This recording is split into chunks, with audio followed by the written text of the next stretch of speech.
السلام عليكم ورحمة الله وبركاته. الحمد لله وكفى وسلام على عباده الذين اصطفى أما بعد. الحمد لله আমরা ধারাবাহিক বিবাহ সম্পর্কে মাসলা মাসাইল নিয়ে আলোচনা করে আসতেছি। আজকে আমাদের আলোচনা হলো বিবাহের সময় কুসংস্কার এবং বর্তমান সমাজে কুসংস্কার নিয়ে বিভিন্ন বিবাহে আমরা এগুলো দেখি। শরীয়ত এগুলোকে কি বলে? প্রথম নাম্বার কথা হলো বিবাহ ইসলামে একটি ইবাদত। বিবাহ হলো ইসলামের একটি ইবাদত। তাই বিবাহের সমাজে প্রচলিত কুসংস্কার, বেদাত ও ইসলাম বিরোধী রীতিনীতি পরিহার করা জরুরি। কুসংস্কারের মধ্যে অনেকগুলো কুসংস্কার রয়েছে।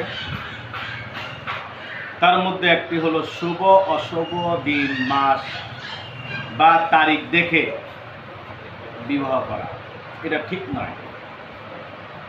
শরীয়তের বিধানে আল্লাহ তাআলার কাছে দিন, মাস, তারিখ সব কিছুই সমান।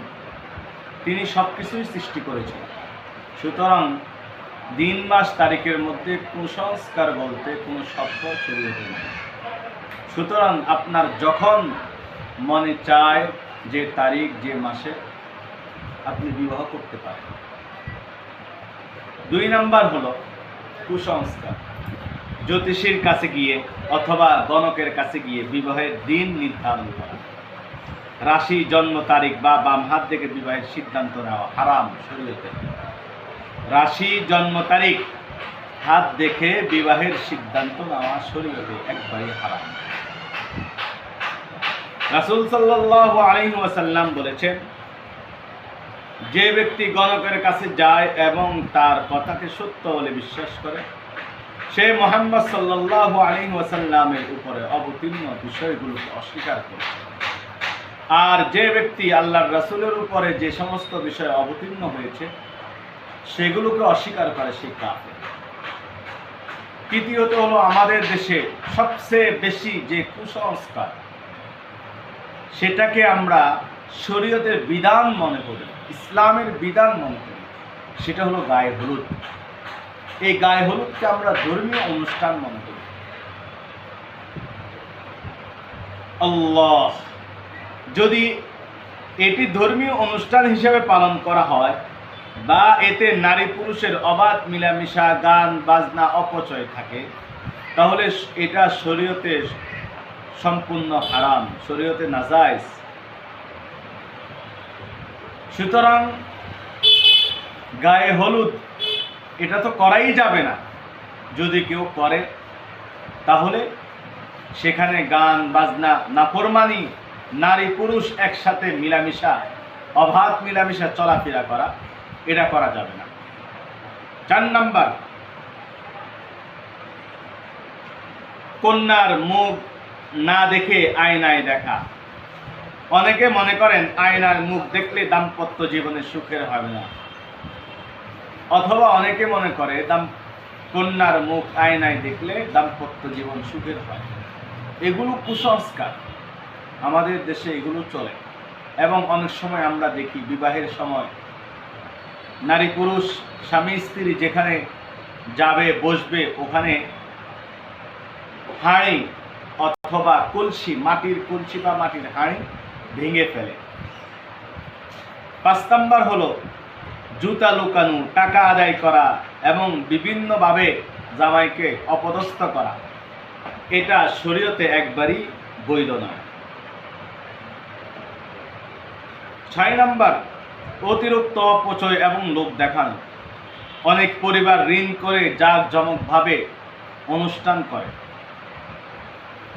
নারীর অর্থাৎ কন্যার বাড়িতে তো কোনোভাবেই কোনো অনুষ্ঠান করাই যাবে না। অনুষ্ঠান যদি ওলিমা করতেই হয় তাহলে জামাইয়ের বাড়িতে, পুরুষের বাড়িতে করবে।